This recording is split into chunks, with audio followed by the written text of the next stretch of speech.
এবার গাটছড়ার আয়ুষ্মান বাস্তবে রায়ের সাথে প্রেম করা নিয়ে একই বলল। বিস্তারিত জানতে ভিডিওটি দেখুন। অভিনেতা আর্য দাশগুপ্ত, যাকে আমরা গাটছড়ায় ঘড়ির ছেলের চরিত্রে দেখেছিলাম,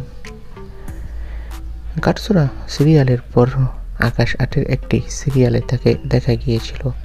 তবে এবার জি বাংলার হাত ধরে নায়ক ফিরছেন আর্য দাশগুপ্ত।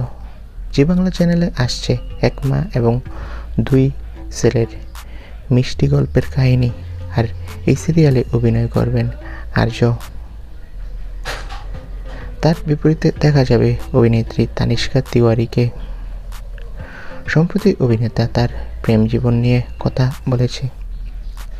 অভিনেত্রী আরাত্রিকা মাইতি মানে তোমাদের প্রিয় রায়ের সাথে নাকি প্রেম করছে এই অভিনেতা। এ প্রসঙ্গে অভিনেতা বলেন, আরাত্রিকা মাইতি আমার খুব কাছের মানুষ। ও আমার জীবনের সবচেয়ে স্পেশাল মানুষ।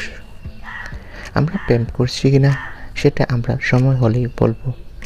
তো বন্ধুরা, আর্যর এই উত্তরে তোমাদের মতামত কি? আর আর্যর সাথে যদি আরাত্রিকা মাইতি প্রেম করে কেমন হবে? কমেন্ট করে জানাও। সবাইকে অসংখ্য ধন্যবাদ।